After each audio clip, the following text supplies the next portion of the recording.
Hey all, another video for you guys about double melee builds in Armored Core 6 and just some of my thoughts that I've picked up along the way of climbing S rank and now I'm playing in S ranked. I'm really starting to see some of the weaknesses that need to be buffed and some of the things that need to be maybe nerfed a little bit that are hampering melee from, and even in particular the Kakaku booster, from seeing much attention in the higher levels of play. The game definitely is very, what's the word? Definitely very, like you have to play the epitome of every type of class. So like if you want to be a kiter, there's certain weapons you have to use. If you want to be a tank, you got to use certain things. If you want to be a melee, you have to use certain things. It's very not bipolar, maybe call it tripolar, I think, just because of uh, the way that you have to use the best in slot gear in this game currently, and so the balancing is quite a bit of a ways off. Things like the Viento, the plasma thrower, lots of the things in the game definitely need some attention.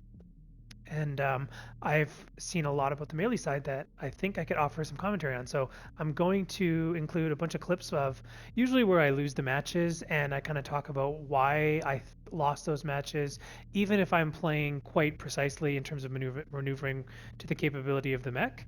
And this build of mine has been very aggressively tailored to match what the Kakaku lists as its ideal traits. So you'll notice the ideal weight here. I'm very close to that, like within 1,000 or about 1,000. Sorry, 1,090.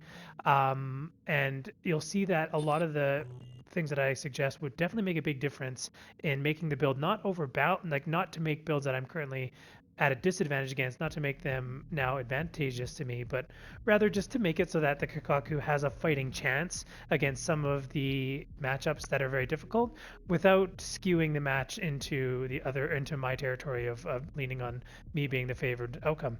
So I think the best strategy for any buff or nerf is to do as much as possible with as little as possible. So like very precise changes. And so yeah, I've come up with a couple of things that I'd recommend, and I'll list them out here for you now.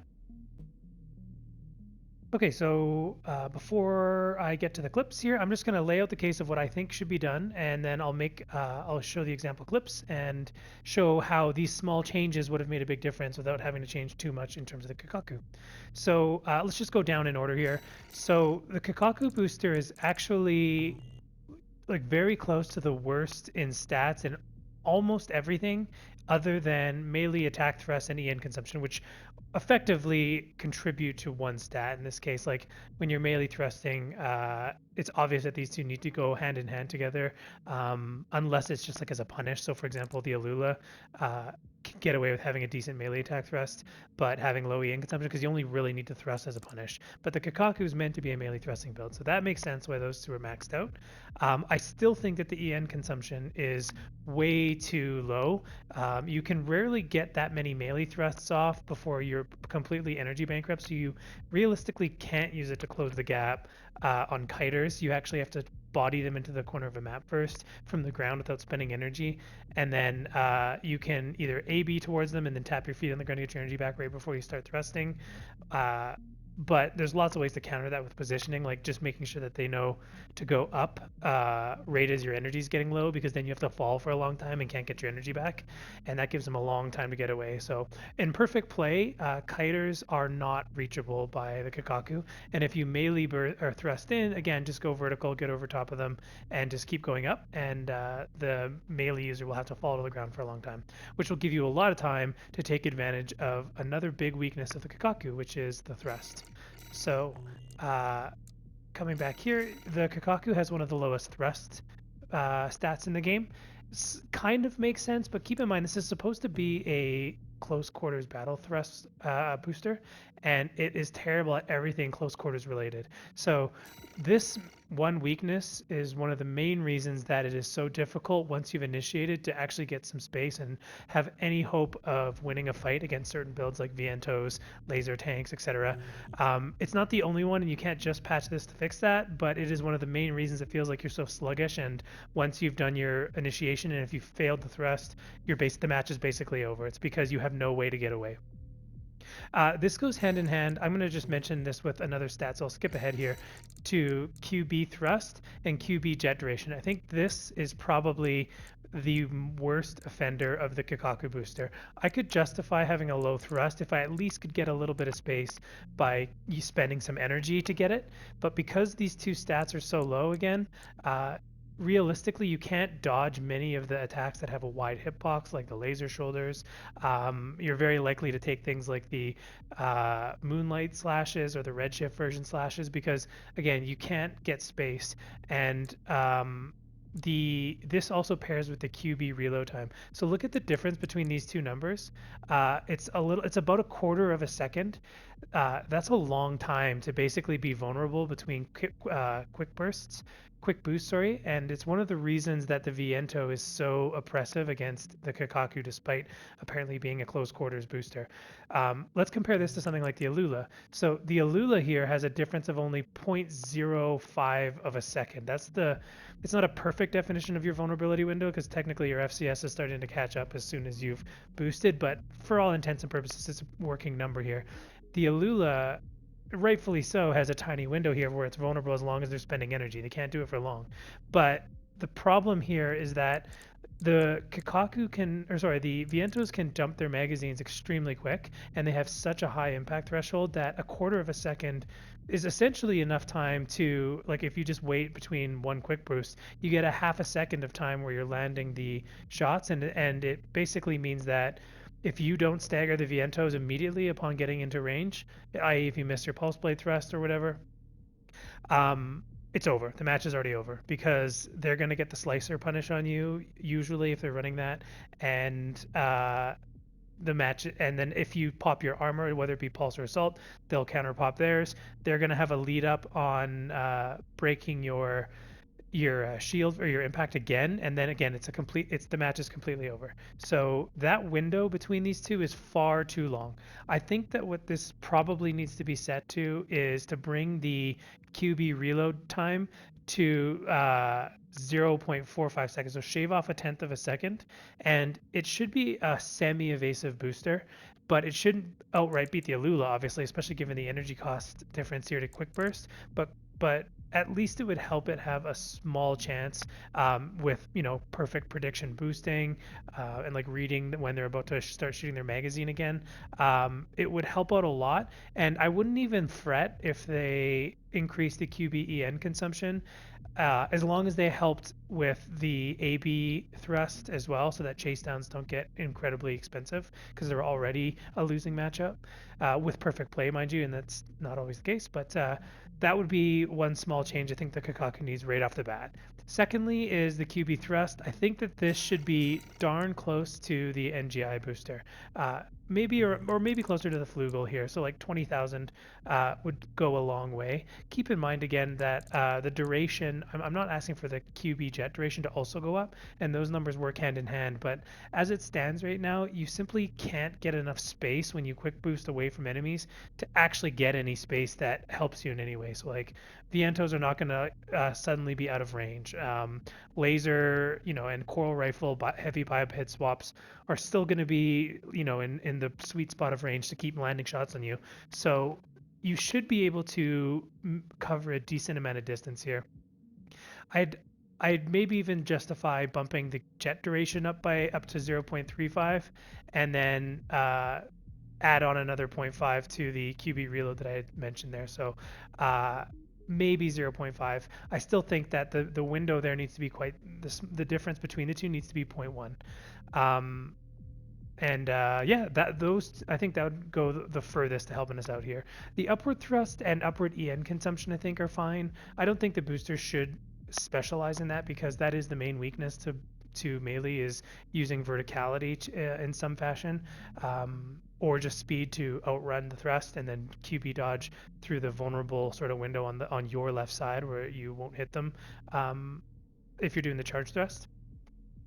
That would probably sum up my thoughts on the Kakaku and what needs to change. Just resumming up, the thrust should probably see at least a minor buff, maybe not huge. It should still be one of the weaknesses of the booster, but a CQC booster should not be basically tied for second worst in the game in thrust, even if it does have a strength and a way to close the gap, because you also sometimes need to reestablish space in this game, and not being able to do so is a gigantic weakness.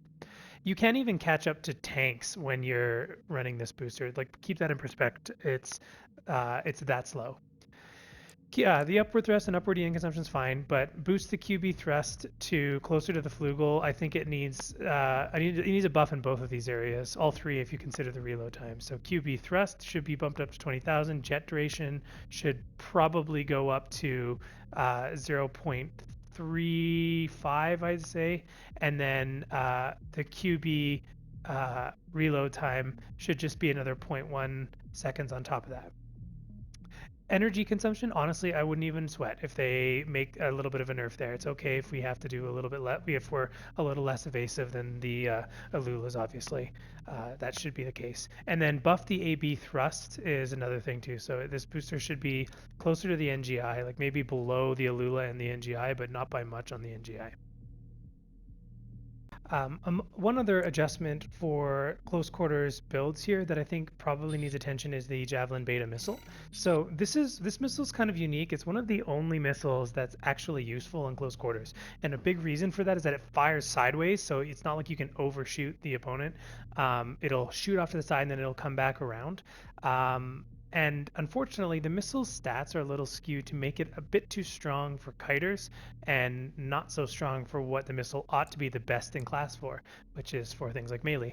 I think that what the changes that are probably needed on this missile, just starting in order here. So the attack power is probably a little strong. I know that it's got a long reload time and a long homing lock time, which can be mitigated by missile builds with the right FCS, but this missile should lag behind the average in attack power because it also has some hidden benefits. It can hit behind shields. It is hard to dodge because of the weird trajectory. So it shouldn't have those benefits and also be a reasonably strong attack power. It also happens to have one of the best accumulative impact stats, like when you factor in its homing lock and reload time. Which again, it's not meant to be a kiting missile. So this one, I think in general, if I were just to sum up everything that I think should change, the attack power should be brought down by about 30%. The impact should be brought up to maybe about 800, maybe 850, but I feel like 800 is probably fine. Such that would just allow some melee combos to actually get up to about 2800 in impact. So it could be, with perfect timing, possible to instantly stagger a tank with this missile. The accumulative impact should probably be brought down to like the plasma missile level, like 260, 70, just to disincentivize it as a impact buildup that's reliable if you're just kiting. So there should be better missiles for that. And by buffing the impact instead of the accumulative impact, you'd have the ability to make this missile reward people who chain together combos in quick succession before the impact is decayed down to accumulative impact. Finally, I think that the homing lock time should be brought down by half a second and the reload time to be brought up by a half a second. So the net amount per second should be the same. However, the homing lock should be reasonably possible to lock in on targets quicker. You'll see this in a lot of the clips where I have to backpedal for so long when somebody's A-being at you. I can't actually get the missile off in time to actually have enough space to initiate my own assault boost and then go into my combo. So the missile is over-favoring using it as a kiting missile instead of favoring it at its one special effect, which is in close quarters it's still useful. So other than that, I think that it would be fine, and we'd see the missile really shine, particularly against having tanks have a chance to be staggered. Okay, we're going to start with the heavy biped builds in the game. In this case, we're running into a coil rifle and laser swap. Very common, super high DPS is basically the goal. They're usually just going to go up and down, trying to create vertical inequivalencies, and that's a great counter to melee, is because of the tracking on melee thrusts in this game are very poor at vertical, either up or down. It's a pretty good strategy. However, I've got mini stuns with this build, so I should be able to hold them in place if I do manage to get the pulse blade. But you'll notice that again, the QB duration and the time between like using it and then the reload is a little too long, and so you end up taking a lot of damage, and like if you don't land the pulse blade thrust, the match is over again because you just have 0 options in close quarters. So I did end up winning that first round here, but I think they realized that rushing in was not going to work against me. So I think it's more instructive to see what happens when you miss a thrust. So I miss it. For some reason that one didn't register, but you'll notice that I can't actually get any space when I'm this close, and the match is essentially over. So I'm going to get staggered, and the damage of that build is huge. So again, I don't think this is a problem with the lasers themselves. It's just the fact that the booster has 0 options in close quarters. Once you've run out of energy, I mean. So you've got you've got long windows of vulnerability between quick boosts, and you've got no way to actually even move fast enough passively to create any space, because almost any build is going to be faster than you, especially given how expensive it is to melee thrust into. So that's the other thing, is you usually don't even have energy to quick boost because you're spending so much energy on your initiation.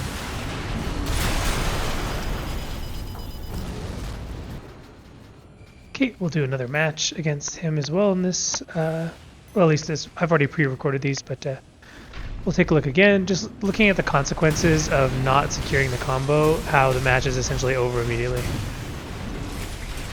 So the AoE of the Coral Rifle here is really punishing the Kakaku's lack of distance moved when you quick boost. Even if you time it right, a lot of the times you're still going to take the damage, even more so against other types of builds that we'll see later.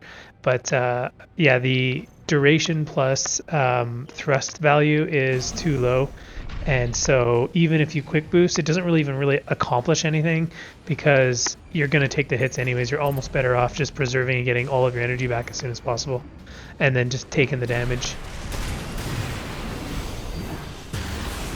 Yeah, another strange melee thrust. I think that there might even be a bug or a tracking bug with the pulse blade on the left side when you do the charge thrust, because I've actually done screenshots where like my blade is going through them and it doesn't register. But yeah, very punishing to not secure the combo. I feel like you should at least get 2 attempts against most builds, unless they're just an outright burst tank. So like the ear shots combined with something ought to potentially insta-kill you, or darn close, but not just regular laser rifle, non-firing stance weapons. That's a kind of a silly punishment for something that has no firing stance. Okay, let's take a look at another type of heavy biped, which is the missile kite. So he's basically, again, just going up and down, creating a lot of vertical inequivalencies, and just letting the missiles passively take you down. So what would help us in this case is the AB thrust. So if we were able to actually close the gap a little faster, we wouldn't have to be stuck in that sort of seesaw for quite so long, and this wouldn't take away their ability to create the imbalance, especially because when they drop, there's no way to drop very fast. It would just shave off some time on the initial chase down, and make it a lot easier to attempt to create an equal height. But again, another example of slim mistakes as a melee build guarantee a match loss, whereas the opponent has a very simple strategy that doesn't take any skill or timing. Well, I shouldn't say any, but very little. So basically go straight up, and then when they go up, when they're close to you, go straight down, and then just keep repeating that, and just keep tapping the fire button, and that will do the majority of the work for you. You may have to dodge a melee thrust if it's lined up perfectly, but even then it's not easy to create that height balance. So there I managed to use the ground to do it. But again, another problem here being the assault armor unreliability, despite the incredible ease that pulse armor and terminal armor have, which is to say pulse armor slightly harder, but in that you have to try to use it just before you get staggered, but to make the most of it. But again, the difference between how hard assault armor is versus any other expansion is quite dramatic. Same idea here, another heavy biped. This guy's got the plasma missiles and vientos, so it's going to show how even when I landed a pretty good initiation there, I'm still losing, because as soon as I get staggered by the vientos, it's already over. So he's going to get me re-staggered again because of the incredible reliability of the vientos. Again, if I had AB thrust, I might be able to create a little bit more space, but you can see the downsides of the Kakaku again. Once you lose that single viento initiation, it's already over.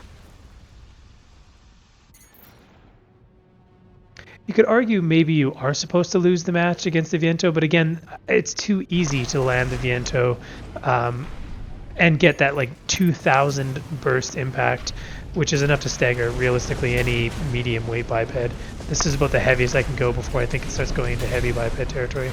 And I've got 1850 stability, so it's not enough to survive the Viento. Again, another example of a very low skill, low consequence way of beating double melee builds. Basically, just dodge something in the initiating combo and you win the match. Far too easy versus the difficulty of the melee thrust. And I agree that melee should be harder, but again, if once I've missed the melee thrust, it's already match over. It's a little too skewed.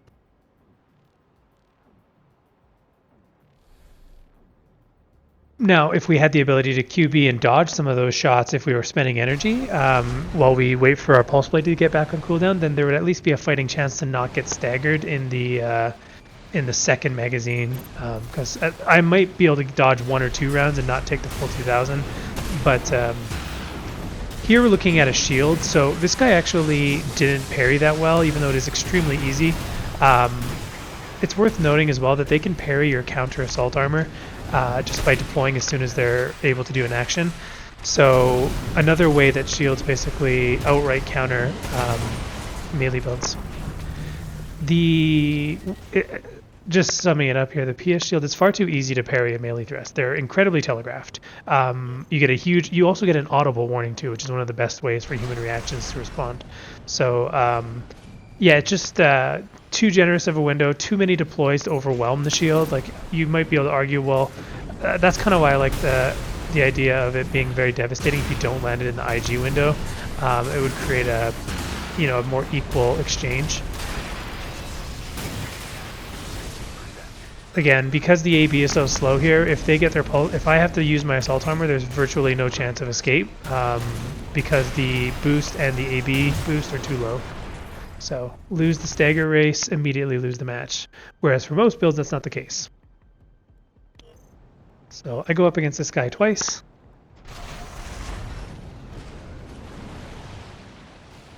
You could argue maybe if it only had 3 deploys that at least if he parried my pulse blade the first time, I may not yet be completely staggered if I used my AB impact reduction efficiently. And so I might still have a chance, but as it looks right now, if this guy was running, the Slicer instead of another Zimmerman, I feel like it would almost be better in his favor. He doesn't need the help with the impact race there.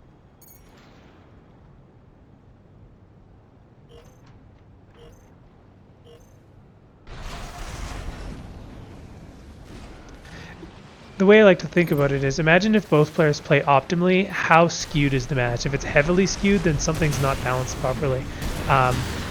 So even there, like that should still add a substantial amount of impact. If you land the shield breaking weapon on an IG window, it shouldn't be 1,000 impact, but it ought to be at least around 700, I think. So I ended up getting a combo on him that time, but it's more just due to errors on his part. Again, the PS shield is not hard to parry with. In fact, it's one of the easiest. You got the 1 second duration, the 1 second, and I guess the Coral shield, but it's not really a parry shield anymore, so consider it like the 3rd best shield, and it's probably the most well balanced not balanced, the best across all stats factored in. So yeah, parry once, I landed double slash. Look at the little amount of impact I've done here versus the fact that I had to take a punish. So yeah, unless they make a terrible, like hard to do mistake, it's already over. And not only that, but even if I do get the stagger on them, again, they can pop the shield to block my counter assault armor, which gives them another free stagger punish on me. So it's too many tools.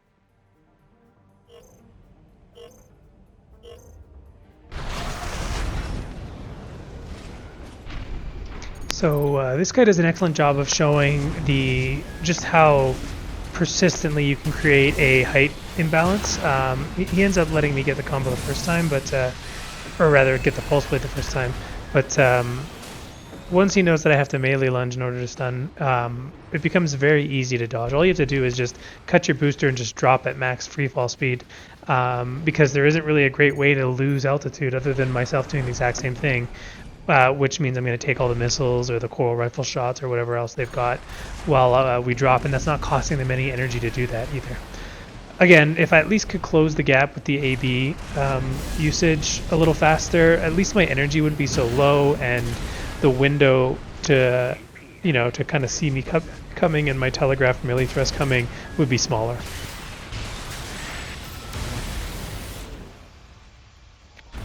So, won the first match here. Again, he just kind of let me get the melee thrust the first two times. He didn't try to drop once I was getting close. So, he does a much better job the next time. Again, these are not hard strategies that require much skill by the other person. They just require, thinking about it and just doing the thing. So here you can see now he dropped and then he's going to go back up. You can see how much that impact cost me. So I basically almost staggered. I managed to cover a little bit though. So here there's no point initiating. I'm going to take something and then get staggered anyway. So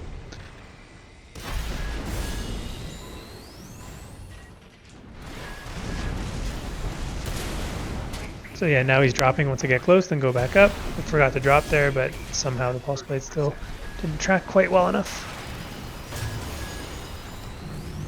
I'm kind of hesitant to actually show these strategies because then melee's going to get even more unviable than it already is, which you don't see anything in the top 100s in S rank right now in the leaderboards.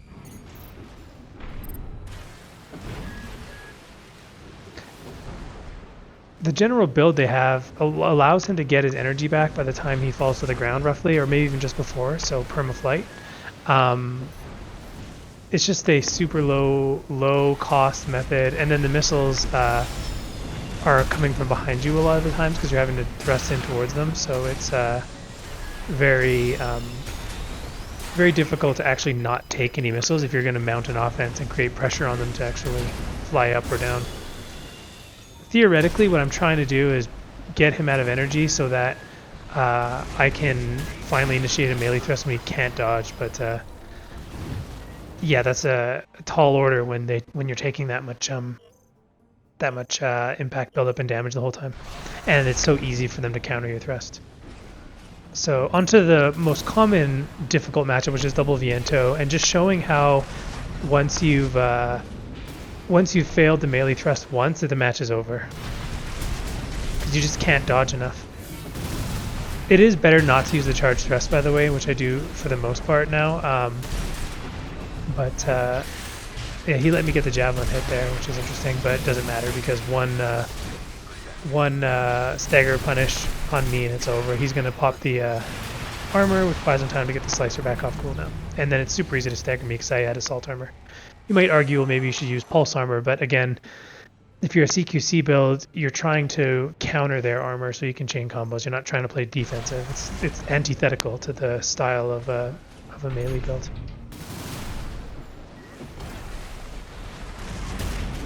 Yeah, if I was able to dodge some of these by quick boosting multiple consecutive quick boosts, at least it wouldn't be over by the time they're in the second magazine.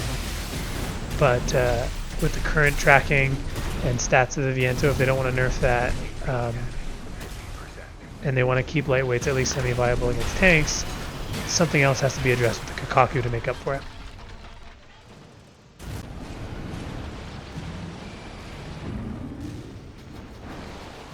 Okay, just more Viento matches. I just want to show a couple, couple examples so that people can see just the slim margin that you have to try to eke out a win with a melee build against the double Viento.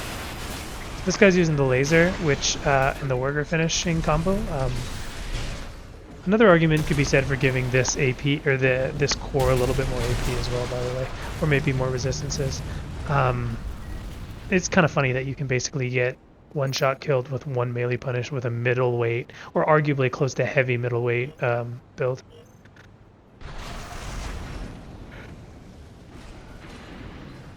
I feel like you should at least have an attempt for one more pulse blade once you've been punished, instead of just having like a scrap of a couple hundreds of health. That's just a matter of getting a couple Viento shots. It should be like at least a few seconds to try to get another combo off before it's over.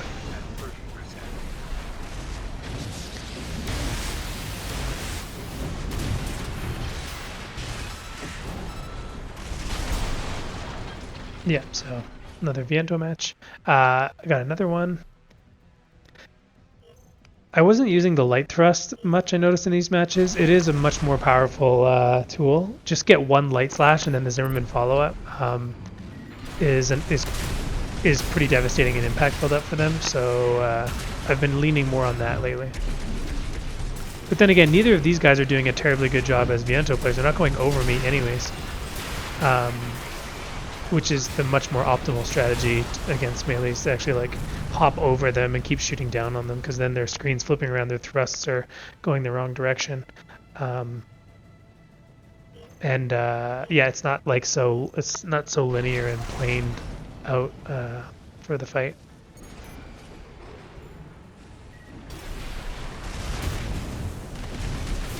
You can see why having the javelin lock on a little faster would be nice too, especially for these builds. A lot of times I'm like kind of struggling. The slicer also needs an impact reduction buff on its charge attack. It's not really worth doing ever right now, at least not with what the meta of weapons that are used for impact build-up are. I think it should be doubled, quite frankly, because that's already a read, right? If you do the slicer into their opening combo, that's a read. They should be that should be a punishment or a trade in your favor. Maybe not something like the earshots, but like double earshots obviously should still do a devastating amount, but it's not like you're even guaranteed if you get the read to get even the hit right now. There, so that time he did a much better job going above me. You can see how it makes the melee thrust very difficult.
Here we'll look at a heavy biped that's just rushdown style. Again, the impact on the Vientos is not dodgeable, and so 2 magazines and it's over.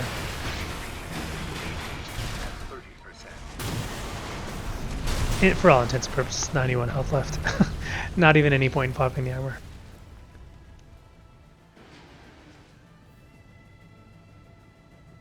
This should be a matchup that I have to play more defensive on, so that's kind of why I like the idea of adjusting the Kakaku rather than the Viento against this matchup. I am wary of over-nerfing the Vientos because it's not like lightweights are terribly common anyways, and it's one of the few lightweight builds that has a chance, but yeah, the Kakaku needs a way to at least buy a bit more time before they get staggered. So here he's just outspacing me because he's got a better missile for poking, and I'm trying to get a little bit of impact build up with the Javelin. Before I go in for a combo, because he's too tanky for me to actually stagger with the Pulse Blade on its own. So, same idea again. One slicer and it's already match over.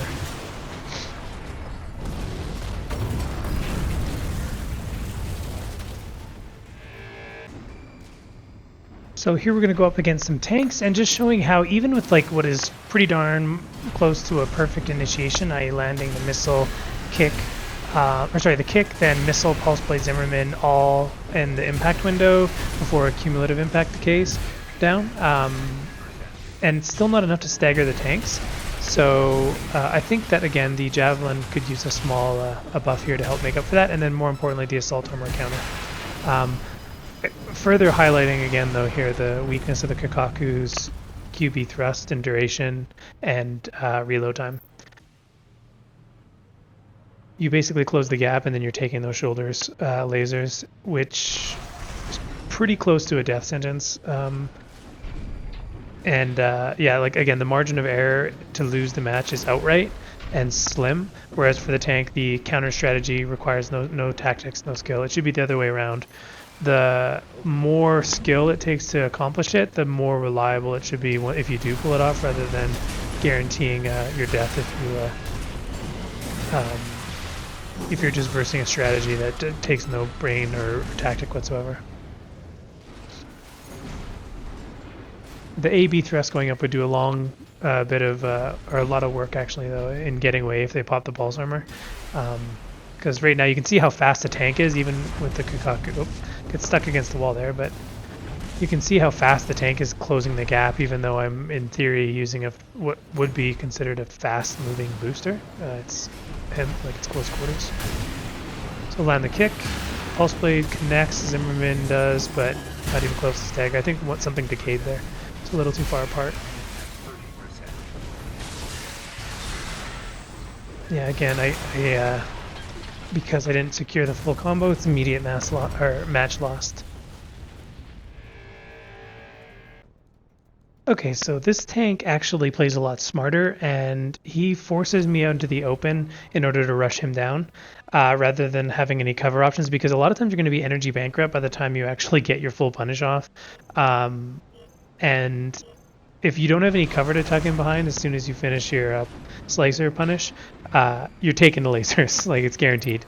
So again, the speed and QB low distance really hampers you here. You're going to take the lasers every time. So I took them there. Again, I can't stagger tanks though. I can't seem to get close enough to him because the QB doesn't push me far enough towards him that I end up taking so many extra hits despite landing my initiation successfully. I noticed the bug here too, so if the tank is pressed up against the wall, the slicer doesn't actually continue hitting them some of the times. So another bug for FromSoft to potentially address. Maybe it's related to the same thing that the plasma thrower hammer was having, where if they're pushed up against the wall, there is some hit registration issues. Seems to affect the slicer here too though. So yeah, here you can see he's baiting me out into the open so that I'm taking damage for free. That's how a tank ought to work when they've got the missiles like that. Try to snipe him with one of the javelins, but he's too smart for that. So this is S rank after all.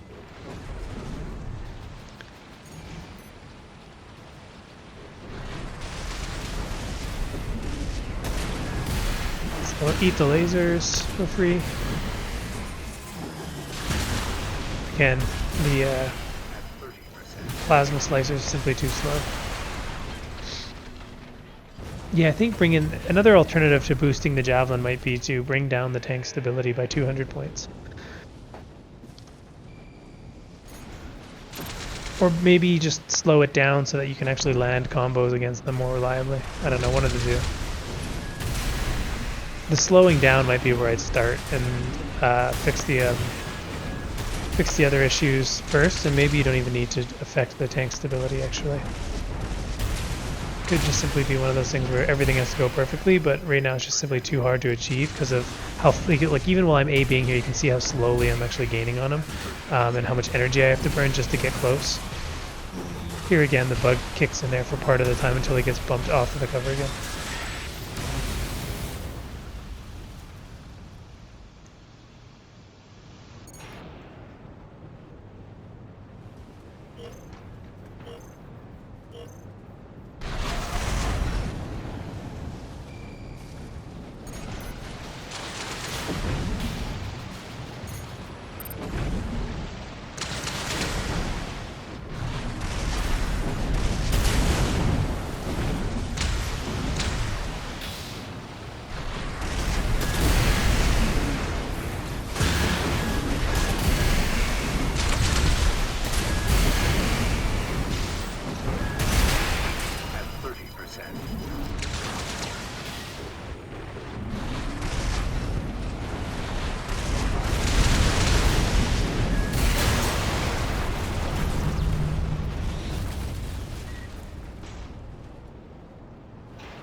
I included this one at the end. So the lamb legs, I feel like the trick with them is to just stall by hiding behind cover while they're using their energy up in the air. You just want to give it like about 30 seconds if you can do that without taking damage or too much impact. And then they should start to run out of energy right around the time that you have enough energy to punish them with an initiation on the ground here. So right now I'm just stalling. Yes, I take damage in here, but I built it, again, this is a tanky build, so I'm okay with some damage as long as my attempt to actually get the win is reasonably likely. So if I were him, I would have been backing up there. The kick probably wasn't worth it, but I also don't need the slicer now that I think about it. I don't know. So here he ran out of energy. I probably went in just a little too early. If I had to guess, would have been worth it just to ditch the slicer and just take the extra speed and energy regen so that I could stagger extend with punches. But yeah, this is how you beat lamb missile kites. And now it is map dependent, obviously, because sometimes there's no cover, in which case it's just a losing match, I guess. It might be possible if they boost the QB stats to dodge more of these missiles. I'm not sure. But without hard cover to eat most of this, I'd be in trouble. I'm trying to wait till that 1 minute 30-second line. But I do want my impact to be regened before I go in, so looks like it's closer to about like 25. Again, I'm too slow to actually close the gap. If he used the hammer a little earlier, it might have helped him. I'm not really sure. But yeah, he ran out of energy there. He couldn't afford to QB, or he'd fall to the ground, then I could just drop with him.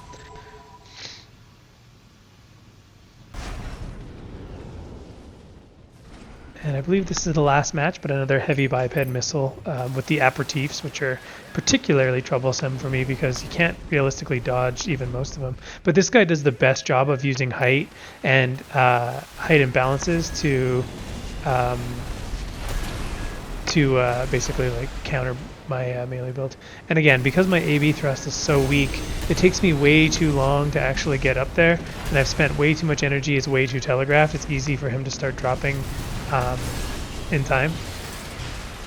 He ends up beating one there. I'm not sure why he didn't drop there. He was doing a great job earlier, but he's definitely a permaflight build, so there's no outlasting this guy like the lamb legs. I feel, or maybe it's just the map, I can't really tell, but yeah, wrong map and it might just be over.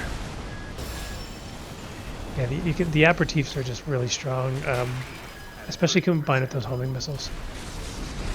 Okay, so he finally drops, and he's got pulse armor. So, again, because the AB is the assault armor is so difficult to use offensively, it just doesn't really do anything for you.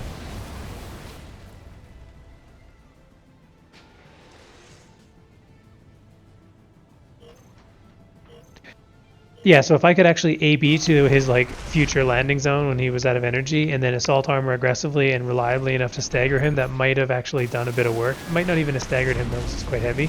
But at least it would have done enough that maybe a Zimmerman follow-up would have sealed the deal and given me like an offensive option here. At least then I could hope to outlast him. But against a player that's this good at using height imbalances, it's a tough matchup is, again, understating the problem. It's that it's so easy to win with that strategy and so difficult to even mount a slim chance of winning with the Kakaku booster.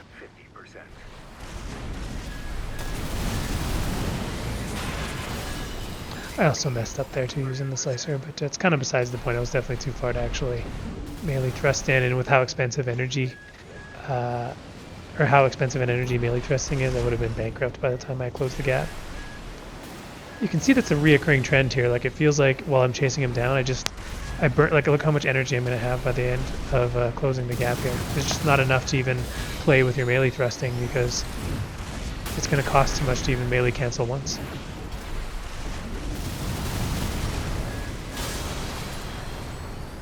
Okay, so yeah, that's the commentary I wanted to offer on my S-Rank climb. Hope that was helpful and instructive.